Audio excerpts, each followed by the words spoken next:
Assalamualaikum warahmatullahi wabarakatuh. Salam Kedan Religi.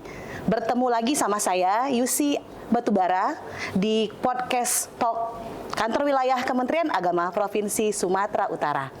Hari ini kedatangan tamu dari IPARI, Ikatan Penyuluh Agama Republik Indonesia. Ada Bapak Marasakti. Assalamualaikum Pak. Waalaikumsalam warahmatullahi wabarakatuh. Bapak Marasakti ini merupakan Ketua IPARI, Ikatan Penyuluh Agama Islam Republik Indonesia, perwakilan untuk Sumatera Utara. Benar Pak? Ya. Assalamualaikum sekali lagi. Salam sehat. Waalaikumsalam warahmatullahi wabarakatuh. Sehat alhamdulillah. Alhamdulillah. Pak Sakti. Ya. Ini banyak nih Kedan Religi yang nggak tahu sebenarnya siapa itu penyuluh. Siapa itu penyuluh, Pak? Terus apa tugasnya? Baik, penyuluh agama itu adalah mereka yang diberi tugas untuk memberikan bimbingan dan penyuluhan agama melalui bahasa agama, baik itu penyuluhan agama secara real ataupun pembangunan. Jadi banyak sekali sebenarnya tugas penyuluh ini. Tapi kita kadang di masyarakat ini menganggap bahwa penyuluh itu ceramah. Nah, jadi kalau kita lihat dari Kepdirjen bahwa nomor 637 tahun 2024 ada sekitar 10.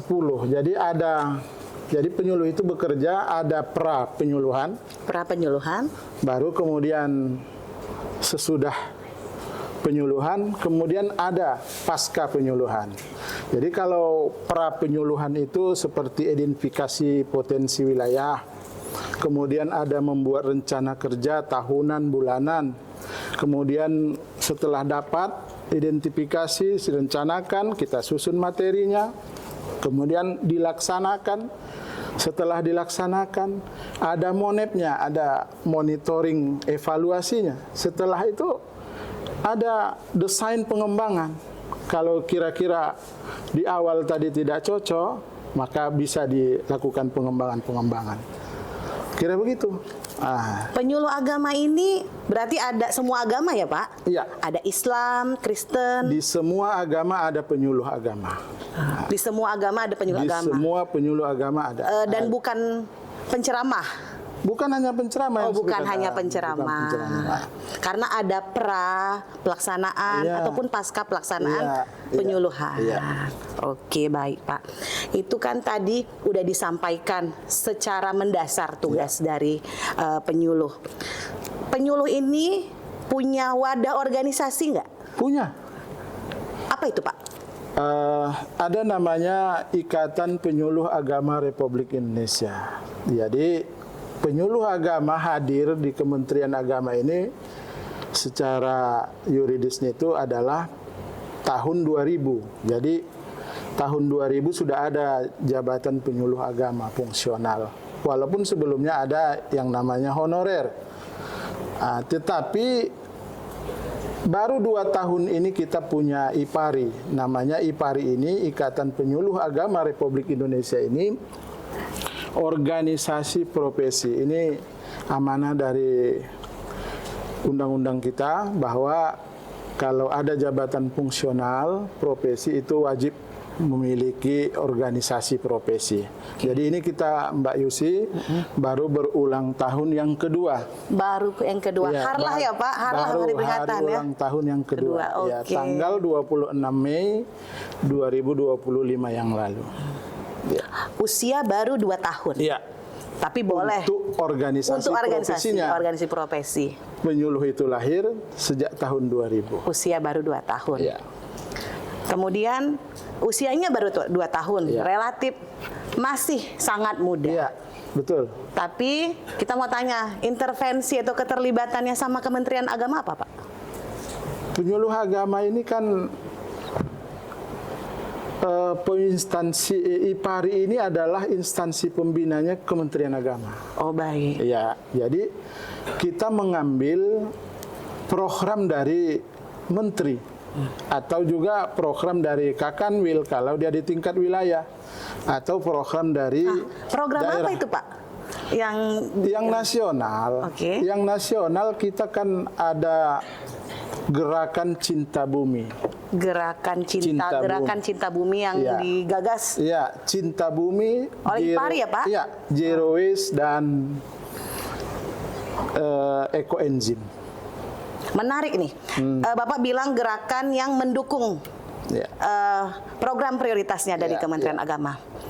Kemenak berdampak dilakukan melalui ASTA Program Prioritas Kementerian Agama tahun 2025 hingga 2029, di mana salah satu program prioritas Kementerian Agama yakni penguatan ekoteologi. Nah, di sini terkait dengan program yang Bapak sampaikan tadi, bagaimana keterlibatan dari penyuluh ataupun IPARI sendiri terhadap penguatan ekoteologi? Jadi sejak lahirnya Mbak Yusi, itu di hari lahir pertama saja kita sudah buat program Rawat Bumi Tebar Moderasi. Rawat Bumi Tebar Moderasi. Ya, itu kita bikin di Harlah pertama dulu. Oke. Salah satu program yang kita gagas waktu itu adalah untuk mengurangi sampah plastik. Yang kedua, ada program diskusi atau seminar teologi lingkungan. Nah, kemudian ada gerakan menanam 1.000.000 pohon. Jadi sudah kita lakukan. Kemudian waktu di Harlah pertama itu saja kita sudah menghadirkan pembicara dari Profesor Mustafa Kamarokan dari UIN Sumatera Utara, guru besar, kemudian dari IPARI Pusat. Nah, untuk menanam 1.000.000 pohon, kita berkolaborasi dengan Dinas Lingkungan Hidup Provinsi Sumatera Utara. Jadi programnya kita buat di Sumatera Utara itu menanam atau penghijauan di sekitar rumah ibadah. Di sekitar rumah ibadah ya Pak?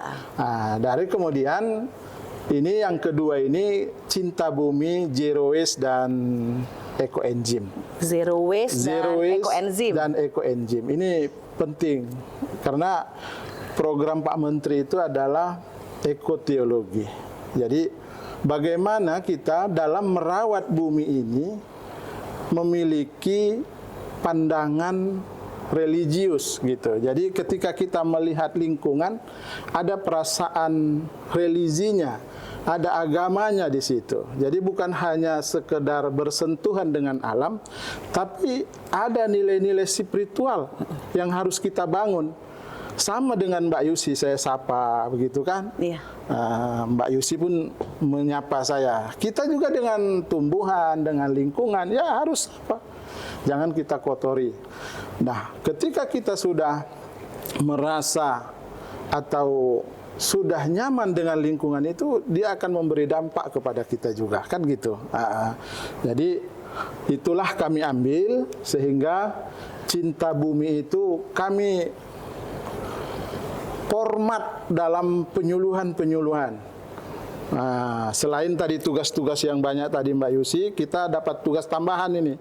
Oh, tugas tambahan. Iya, Luar biasa. dari Pak Menteri, karena beliau punya program ekoteologi kan. Jadi kita ambil. Jadi setiap kita memberikan penyuluhan di majelis taklim, dimanapun kita memberikan bimbingan dan penyuluhan, sisipkan Cinta Bumi. Luar biasa. Dari yang Bapak sampaikan tadi, artinya penyuluh sudah mulai bergerak bukan hanya pada pesan-pesan keagamaan maupun pesan-pesan moderasi, tapi ikut terlibat di isu-isu lingkungan. Ya, insya Allah. Begitu Pak? Iya. Luar biasa ya Pak. Jadi kita juga sudah buat pelatihan ekoenzim. Pelatihan, apa itu Pak ekoenzim? Ekoenzim ini kan kami sebutnya di penyuluh agama itu ubah limbah menjadi berkah. Ubah limbah menjadi berkah. Ya, jadi sesungguhnya limbah yang kita kumpulkan itu limbah dari buah terutamanya. Jadi kita kumpul, kemudian ada molase. Molase itu juga limbah pembuatan gula. Kemudian kita ambil air, kita tunggu selama 3 bulan. Nanti hasilnya banyak sekali manfaatnya untuk kehidupan kita. Ekoenzim itu di Medan saja atau udah ada di Sumatera Utara? Di berapa titik, Pak? Ekoenzim itu kan sudah mendunia, Mbak. Sudah mendunia ekoenzim itu. Enggak, maksud saya penyuluh-penyuluh yang masih kita di gini. Sumatera Utara Iya. sebagai bentuk aksi nyata dari pelestarian lingkungan, kan Bapak bilang telah melakukan ekoenzim. Salah satunya aksi nyata dalam kegiatannya melakukan kegiatan ekoenzim. Nah, di Sumatera Utara sendiri penyuluh di mana saja sih yang sebenarnya udah melaksanakan ini? Jadi kita masih di Medan ya. Masih di Medan. Masih di Medan. Medan itu yang masih melakukan itu, pelatihan pembuatan ekoenzim, melibatkan teman-teman kita dari mahasiswa, majelis taklim, para penyuluh agama sudah kita libatkan. Nah, ini sudah kita ambil sebagai program Provinsi Sumatera Utara, IPARI Sumatera Utara. Nanti di bulan Oktober kita mau tanam ini ekoenzim, tapi sebelumnya kita akan membuat seminar dulu melalui Zoom kepada seluruh kabupaten kota Sumatera Utara. Kita sudah berikan warning kepada teman-teman kita, pengurus daerah, untuk mengikuti itu. Dan pada saatnya nanti mereka akan mengirimkan tim ahli mereka ke Medan untuk dilatih membuat ekoenzim. Berarti aksi-aksi yang udah dilaksanakan penyuluh di Medan bisa dapat memberikan inspirasi untuk penyuluh-penyuluh di daerah di Sumatera Utara ya Pak. Dan mendapat sambutan dari teman-teman kita dari pengurus daerah. Kami siap, salah satunya dari IPARI Dairi Humbang Hasundutan. Dari Dairi Humbang Hasundutan. Menyatakan siap untuk ikut dalam berpartisipasi untuk pembuatan atau membuat ekoenzim ini. Tahun ini Pak, tahun 2025, selain tadi ekoenzim, untuk tindakan nyata zero waste ya. Sama Cinta Bumi, IPARI dan penyuluh-penyuluh, teman-teman penyuluh menyiapkan apa tahun 2025 ini? Jadi saya melihat dan mendengar ya, teman-teman kita yang berdakwah, kita ada kerjasama dengan RRI. Jadi, teman-teman kita itu sudah menyampaikan jangan buang sampah sembarangan. Jadi dengan bahasa-bahasa agama mereka itu mudah-mudahan menyentuh masyarakat kita ini. Karena membuang sampah sembarangan itu yang pada akhirnya itu kembali ke kita, Mbak Yusi. Benar. Kita buang sampah sembarangan ke parit, kemudian parit membawanya ke sungai, sungai membawanya ke laut, sampai di laut dimakan oleh ikan. Kemudian ikannya ditangkap oleh nelayan. Nelayan menjualnya ke pasar. Datang kita beli ikan itu. Kan kita makan sendiri. Itu seperti itu kita mengisahkannya supaya masyarakat itu punya kesadaran.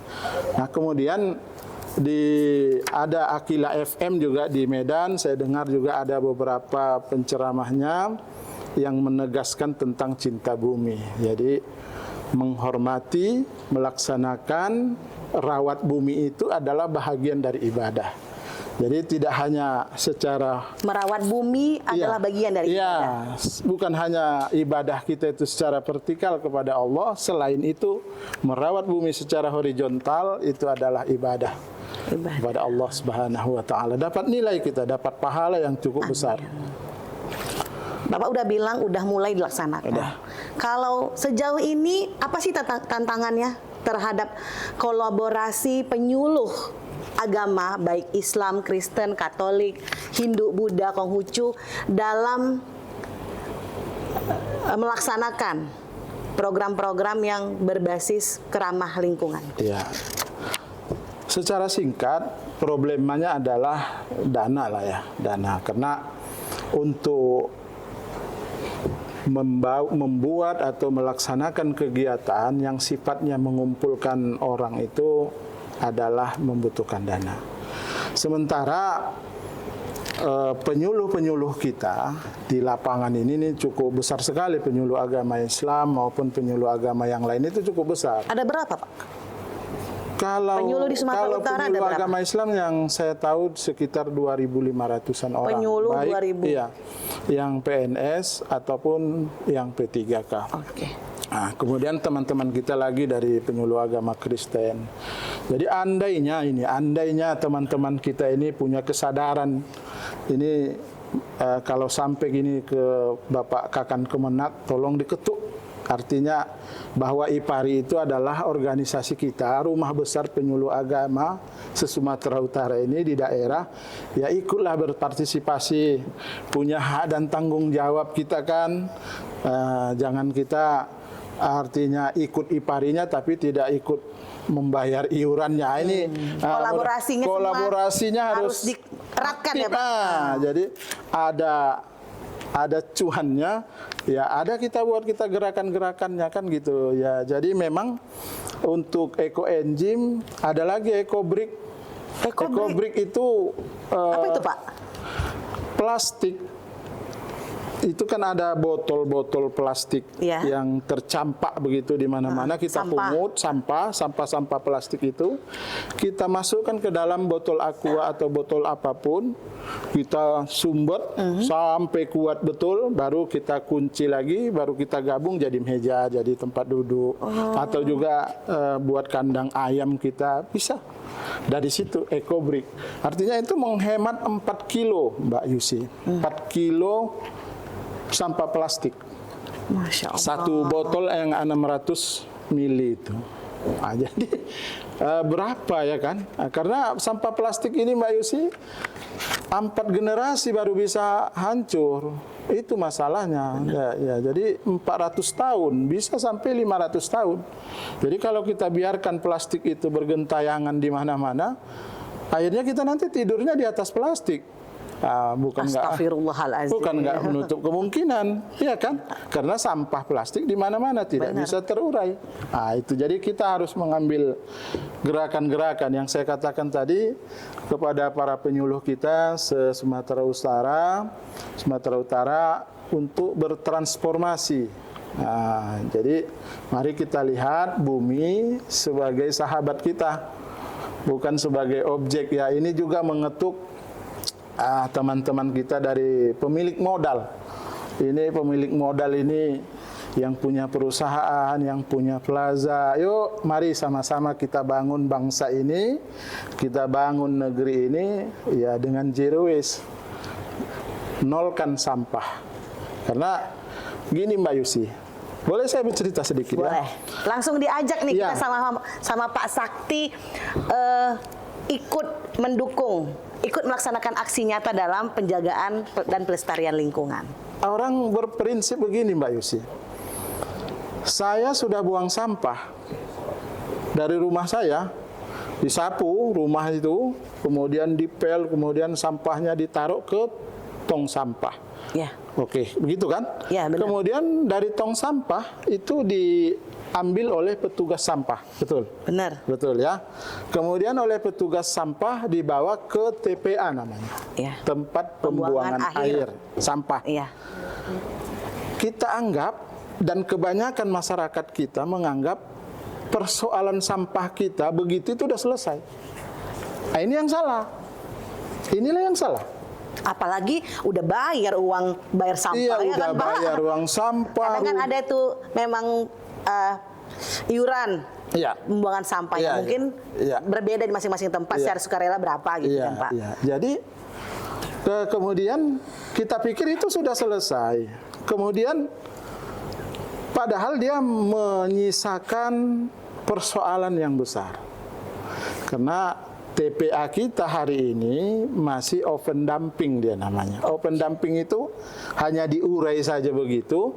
Kemudian baunya air sampah itu entah kemana-mana Mbak Yusi, ke paret, ke sungai, itu kan jadi masalah lagi. Jadi jangan kita pikir ketika kita sudah membuang sampah dari rumah kita persoalan selesai, tidak.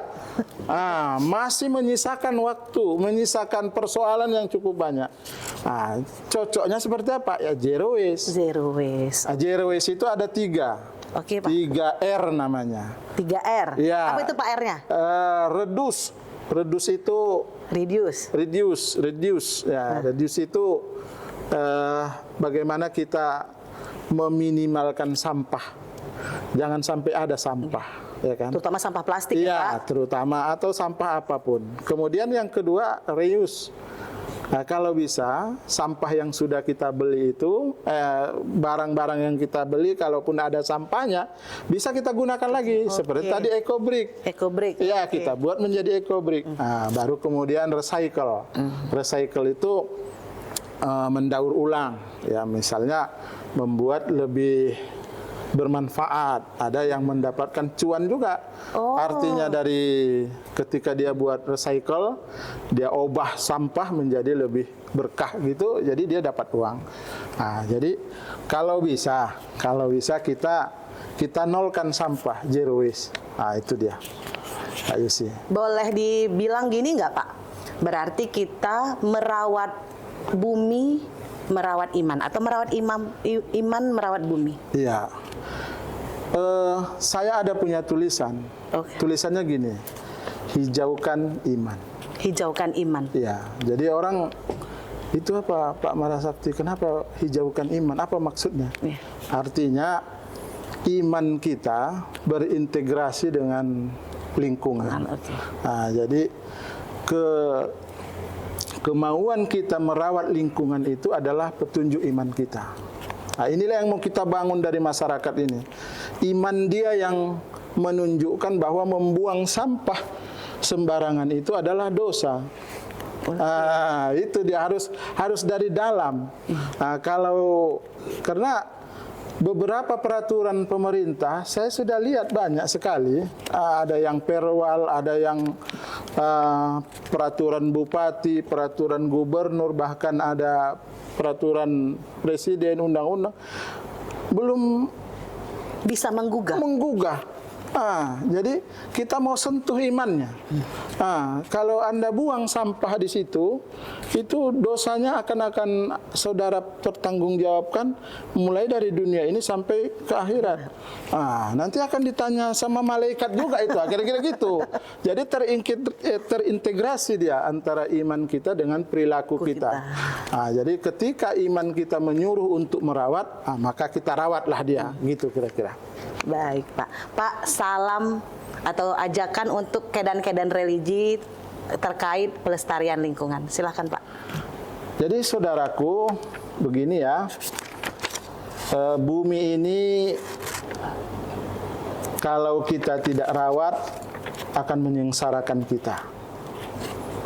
Banyak sekarang sudah lingkungan menjadi bumerang bagi manusia. Ada banjir, ada kebakaran, dan banyak hal lagi. Jadi mari bersama penyuluh agama, saya menghimbau teman-teman kita, para penyuluh agama, semua lintas agama, untuk menyerukan kepada masyarakat kita, kepada khalayak kita, jamaah kita, baik itu di rumah-rumah ibadah, supaya sama-sama kita mencintai bumi ini. Ya, selain kita sebagai penyuluh agama melaksanakan tugas-tugas kita sebagai penyuluh, memberikan bimbingan dan penyuluhan kepada masyarakat kita semua. Dan mohon dukungan kepada para pejabat Kementerian Agama dimanapun berada di seluruh wilayah Provinsi Sumatera Utara. Ini IPARI bergerak bersama, dan IPARI adalah rumah besar bagi seluruh penyuluh agama. Mari kita besarkan, mari kita selalu bergandengan tangan untuk tujuan. yang lebih baik ke depannya. Oke, terima kasih Pak Sakti. Merawat bumi, merawat iman. Sebuah ajakan penguatan ekoteologi yang dilakukan bersama penyuluh agama se-Indonesia. Saya Yusi Batubara pamit bersama Pak Sakti. Assalamualaikum warahmatullahi wabarakatuh. Waalaikumsalam warahmatullahi wabarakatuh.